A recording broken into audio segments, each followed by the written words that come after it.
was with me when I ran for governor, when nobody else was with me.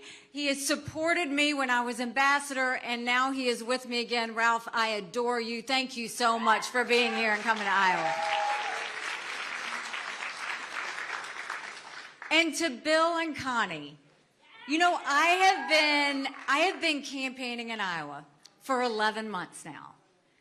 And we have met the most amazing people.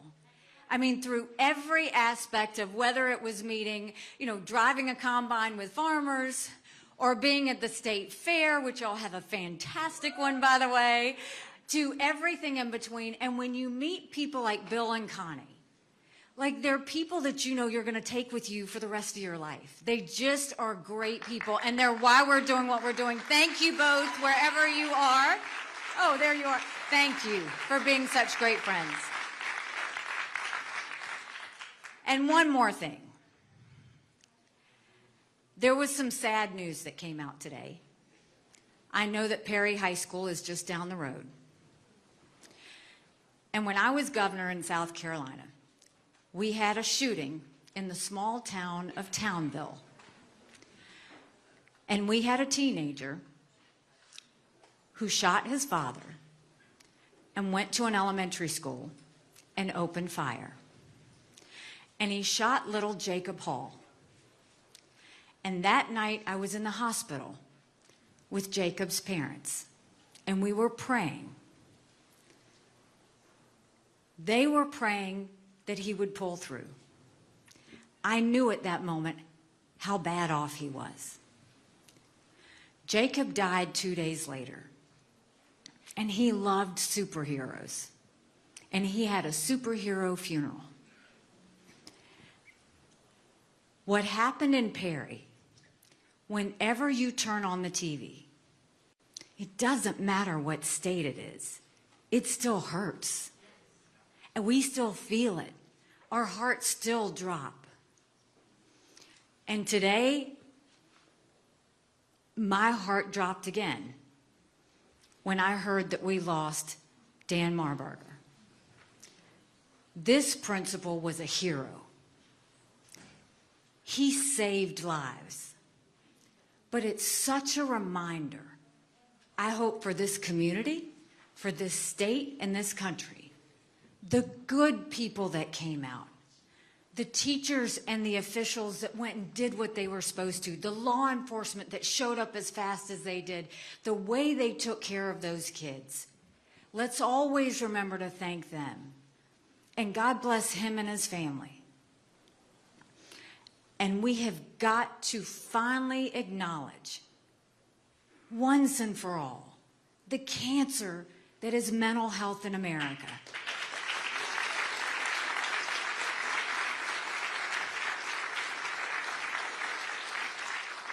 So I ask that you lift up the Perry community in prayer. I saw with our little town of Townville, first there's shock, and then there's sadness, and then there's healing.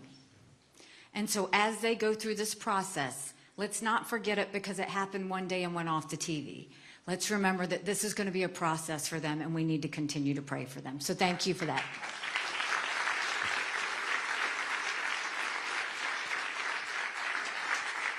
So tomorrow is caucus day. I know why I'm excited. How many of you are hearing me for the first time speak? Ah, some people who are still making up their minds. I love that. Welcome. We're glad to have you. You know what I'll tell you is, these 11 months, back when I was campaigning in October, November, December, I would go to these town halls, and I lost how many town halls we've done. And I would look at the audience and I would say, it's cold. Like, it's really cold. And they would laugh and they would be like, oh no, this is mild. I get it now. I totally get it now. I mean, my southern skin has struggled, but I will tell you, y'all are taking it to a whole new level. But we're going to keep being out there. We're going to be out there in the snow like we've been all day today, up until the very last second.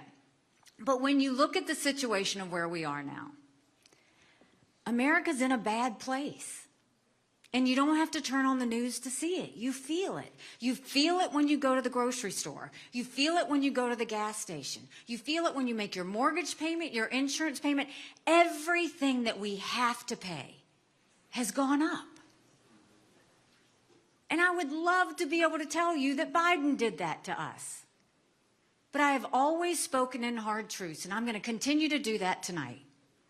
Our Republicans did that to us too.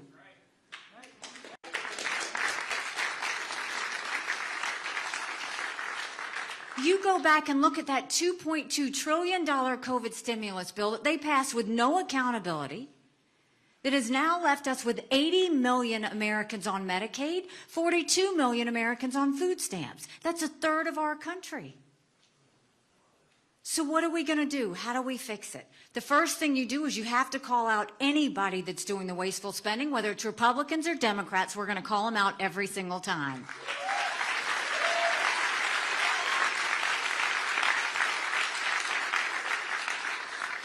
You've got a Congress where they have one job, and that's to give us a budget on time. Do you know they've only given us a budget on time 4 times in 40 years? 4 times in 40 years, that's it. You know what I say about that?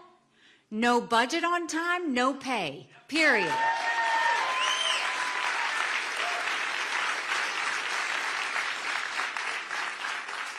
Don't you think it's finally time we had term limits in America? Don't you think we need to have mental competency tests for anyone over the age of 75?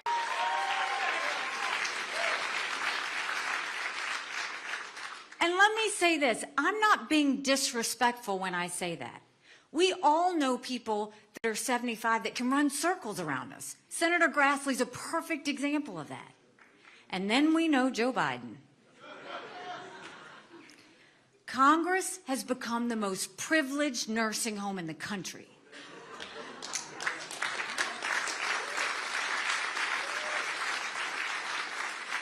These are people making decisions on our national security. These are people making decisions on the future of our economy. We need to make sure they're at the top of their game. I don't care if you do it for everybody or for everybody 50 and up. We want to know we've got the best and brightest up there doing what they need to do.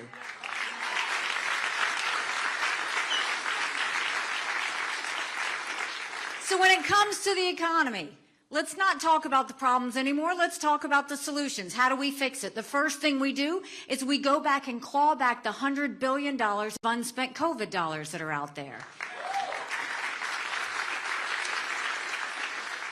Instead of 87,000 IRS agents going after middle America, let's go after the hundreds of billions of dollars of COVID fraud. 1 out of every $7 was spent fraudulently.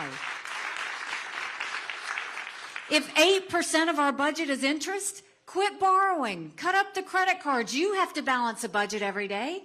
I had to balance a budget as governor. Why is Congress the only group that refuses to balance a budget?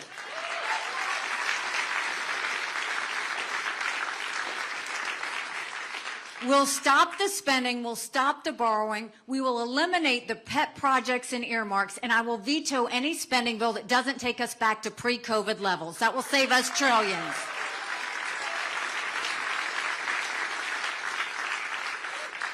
And government is too big. We are going to take as many federal programs as we can and send them down to the state level. That will reduce the size of the federal government, but it will empower people on the ground. Think education, think healthcare, think welfare, think mental health. If those resources go down to the states so the states can decide how best to use that. And then we need to focus on what we're going to do to open up the middle class. Right now, the rich are getting richer and the poor are getting poorer. And we want to make sure they can breathe. So we're going to eliminate the federal gas and diesel tax in this country.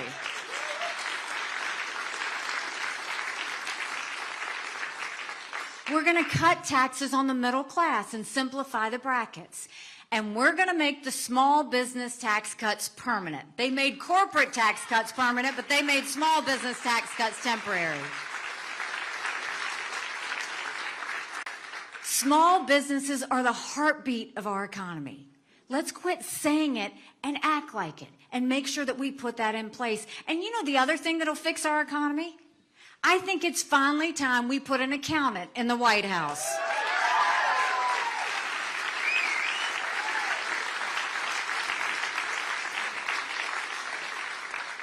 When it comes to education, right now in America, only 31% of 8th graders are proficient in reading.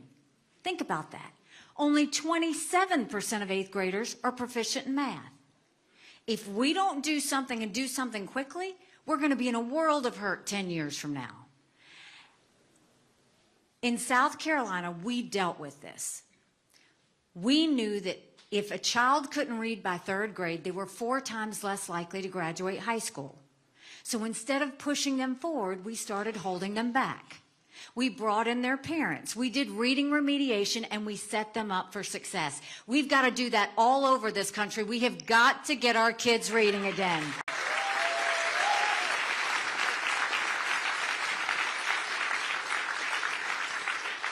And we need complete transparency in the classroom.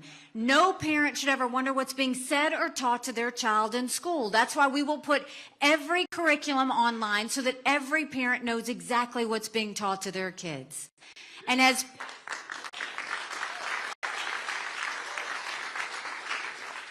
parents, we've got one job, and that's to make sure we get our kids right. That's why every parent needs to be able to decide where their child goes to school or how they get educated.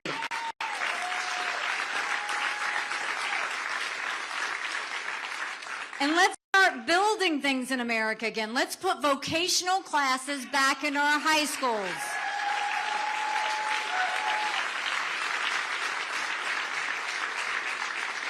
In South Carolina, we had apprenticeships all over our state. We taught our kids how to build things before they even left school. That gets them invested in our economy from the very beginning.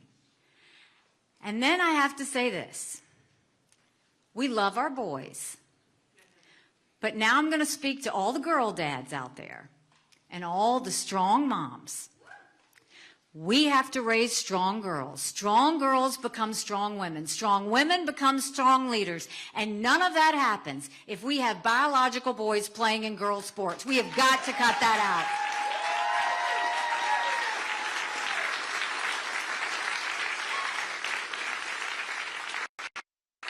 out. And when you see what's happening at the border, truly, the only thing I can say is this is a total dereliction of duty. This doesn't even look like the United States of America anymore. 8 million illegal immigrants have come to that border. We had enough fentanyl cross the border last year that would kill every single American. Number 1 cause of death for adults 18 to 45, fentanyl. And don't think for a second China doesn't know what they're doing when they send it over.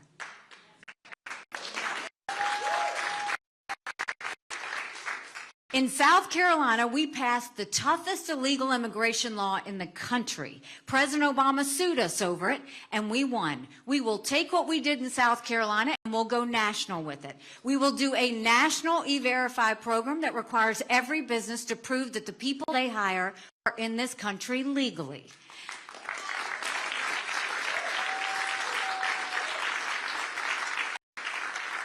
We will defund sanctuary cities once and for all. No more safe havens.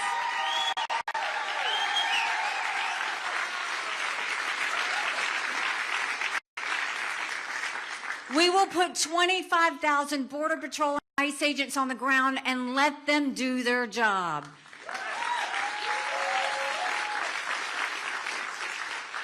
We'll go back to the Remain in Mexico policy so that no one even steps foot on U.S. soil. And instead of catch and release, we will go to catch and deport.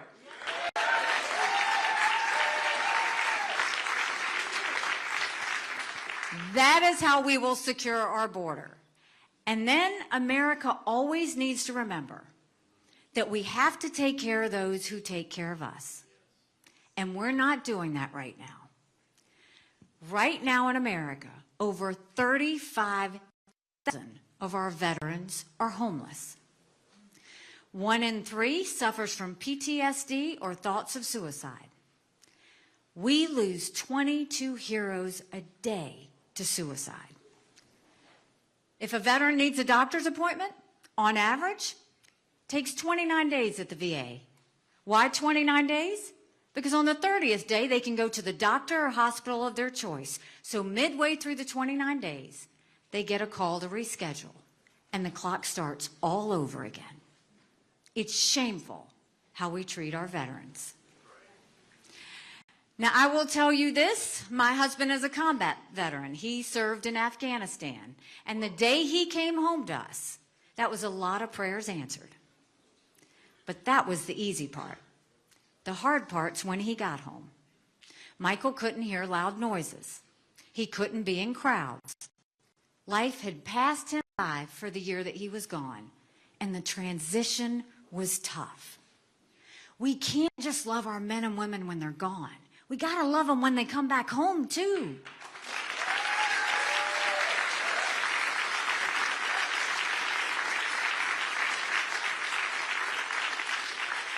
Let's do more than just the 2-week transition. Let's make sure that we take care of them for the long haul. We need to have telehealth so they can get the mental health care they need right when they need it.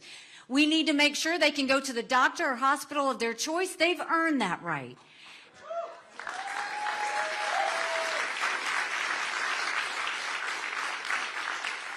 And I think the best way to deal with the VA is I think every member of Congress should have to get their health care from the VA, and you watch how fast that gets fixed.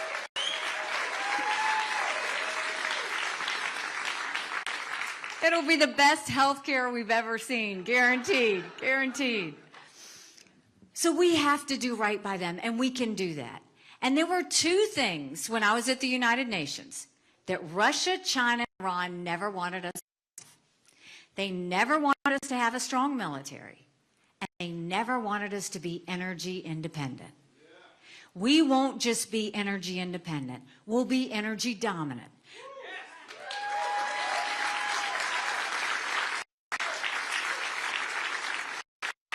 We'll get the EPA out of the way. Right now, the EPA cares more about sagebrush lizards than they do about whether we can afford our utility bill. We will speed up the permitting process. We'll open up the pipeline, starting with the Keystone Pipeline. We'll do nuclear power. We will export as much liquefied natural gas as we can. And yes, we will make the biofuels industry the opportunity that we know it can be. And that means supporting the renewable fuel standard. We should make sure that it's not just energy, that we do just enough for America.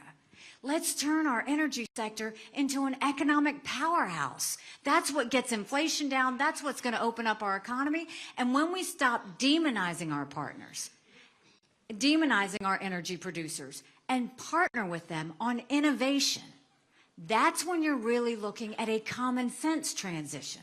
That's when you're looking at an all-of-the-above approach that works for us. And we finally need to call China and India out for the emissions that they're putting out, not sit there and push it on America.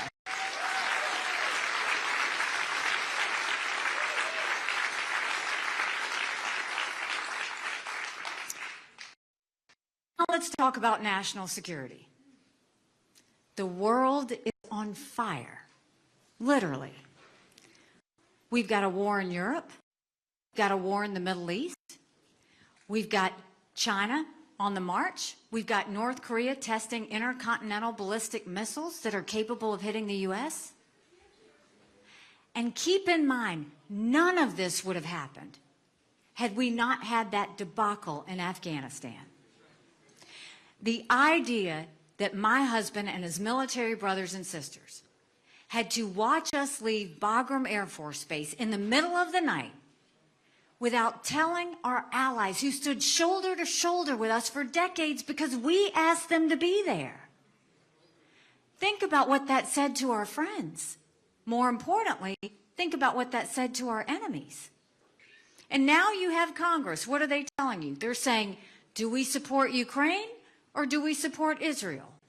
Do we support Israel or do we secure the border? Don't let them lie to you like that. That's a false premise, and they know it. And I'll tell you why. First of all, if you're one of those people that says, why should I care about Ukraine? That's a legitimate question for you to ask. The problem is no one is giving you that answer. Well, we're going to do that. You should know Ukraine was a great friend to us at the UN. They supported us on almost everything. They were a good ally. Here is a pro-American, freedom-loving country that was invaded by a thug. 500,000 people have died or been wounded because of Putin. Now, I will be the first one to tell you, I don't think we should ever send cash to any country, friend or enemy, because you can't follow it and you can't hold it accountable.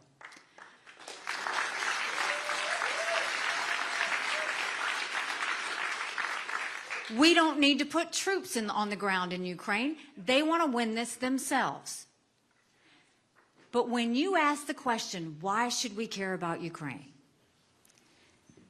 I realize the answer every day at the United Nations because I saw terrorists, dictators, and thugs always tell us what they're going to do.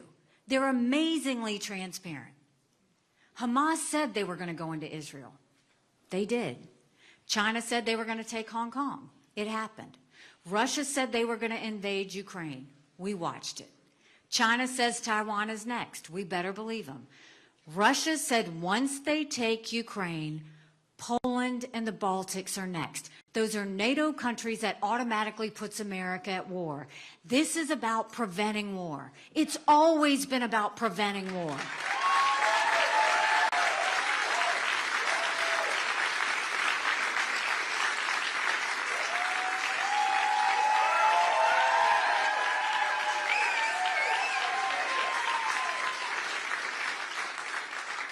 Now, if we support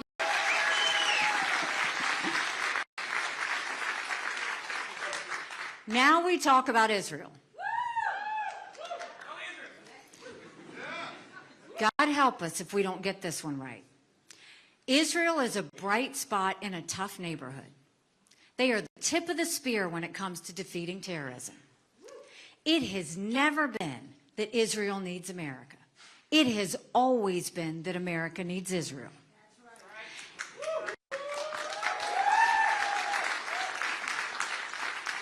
And when you look at what happened on October 7th, that will tell you why you should care about Israel. Because on October 7th, when they beheaded those people and burned those babies alive and took those girls from the concert and raped them and dragged their naked bodies through the streets of Gaza, what did they say? Death to Israel, death to America. That's why we have to care. One more note. Remember when I told you Putin hit rock bottom? When Hamas invaded Israel, that was on Putin's birthday. Who's the happiest man in the world right now? Putin. Why?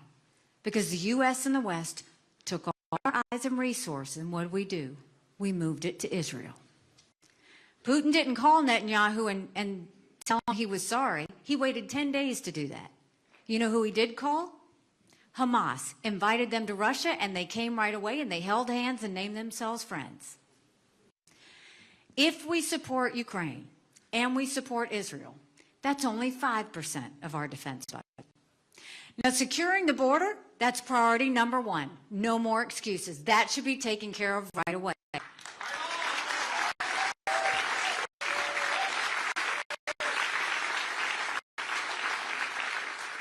America's acting like it's September 10th. We better remember what September 12th felt like, because it only takes one person to cause another 9/11 moment.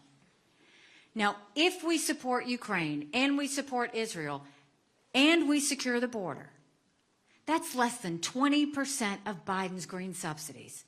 So don't let them tell you that you have to choose. What you want a president and Congress to do is to choose national security, to choose preventing war, to choose protecting Americans. That's what we choose. It's about priorities.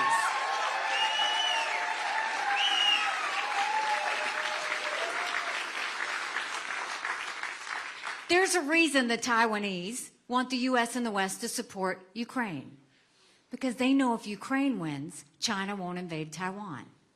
There's a reason the Ukrainians want the U.S. and West to support Israel because they know if Iran wins, Russia wins. China, Russia, and Iran are bound together in an unholy alliance. They're bound together in their hatred for freedom, for democracy, and above all things, the United States of America. We can take them on, but not by burying your head in the sand. It's by being strong and letting them know what we expect of them. So we know what we need to do with the domestic issues. We know what we need to do with national security. What we have to do is acknowledge some hard truths. Republicans have lost the last 7 out of 8 popular votes for president. That is nothing to be proud of. We should want to win the majority of Americans.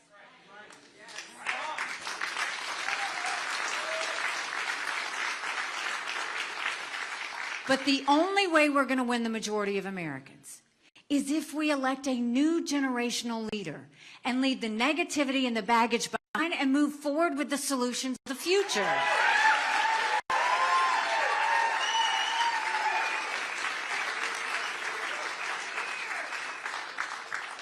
Now, I'll tell you another hard truth. I think President Trump was the right president at the right time.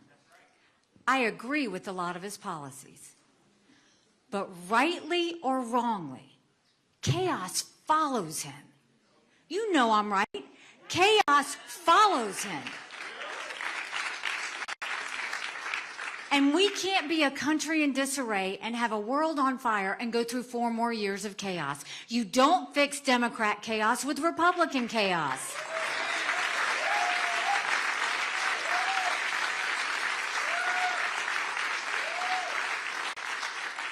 And what should send a chill up everyone's spine? A President Kamala Harris. That's why November matters. Because if you look at any of these polls, head to head against Biden, Ron doesn't defeat Biden.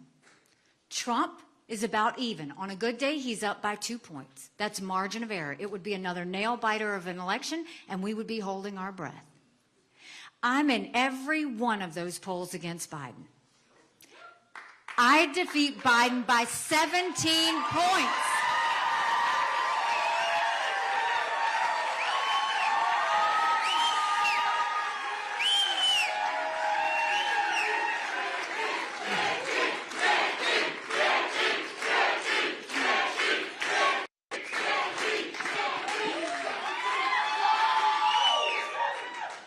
Do you know what that means? That's bigger than the presidency. That's governorships, that's House, that's Senate, that's all the way down to school board.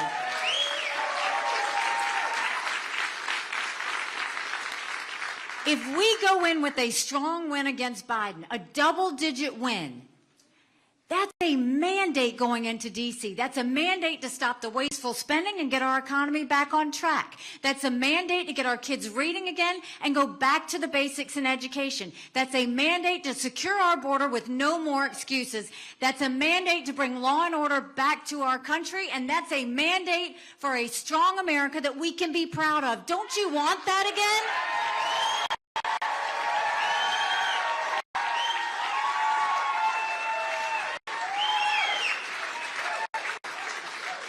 Because we could have that. But in order to have that, it's going to take a lot of courage. Courage from every single person in this room. Courage for me to run. And courage, bless you, and courage for every single one of you to know. Don't complain about what happens in a general election in this caucus tomorrow. It matters.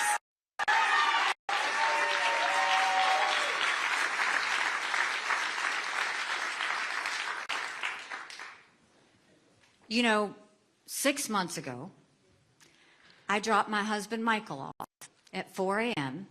for another year-long deployment.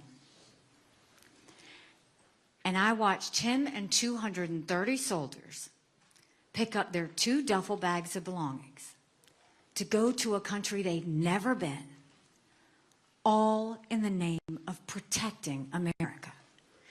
They're willing to sacrifice their lives and their families because they still believe in this amazing experiment that is America. If they're willing to sacrifice for us there, shouldn't we be willing to fight for America here? Because we have a country to save. And I know we can do this. I know that we are capable of doing this. So because Michael is deployed, he is not here with me, which he is always like my right arm. I feel like I'm missing something. But instead, my kids are with me this week.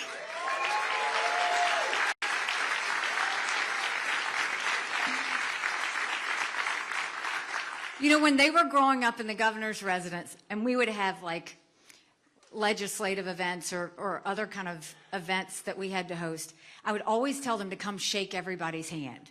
And they wouldn't do it. So I'd say, okay, I'll give you a quarter for every hand you shake.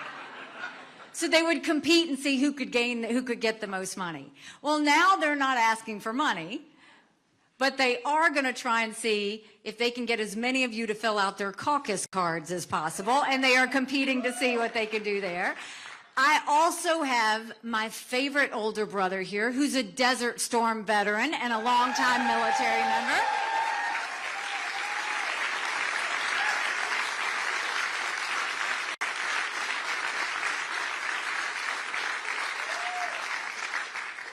Look, somebody asked me why I was running when I announced. And I said, my parents came here 50 years ago to an America that was strong and proud and full of opportunities. I want them to know that country again. I'm doing this for Michael and his military brothers and sisters. They need to know their sacrifice matters. They need to know we love our country. I'm doing this for my daughter who just got married, and I saw how hard it was for her and her husband to buy a home. The average home buyer now in America is 49 years old. The American dream is getting away from them. And I'm doing this for my son because I am tired of watching him write papers of things he doesn't believe in just to get an A. That is not us. That is not America.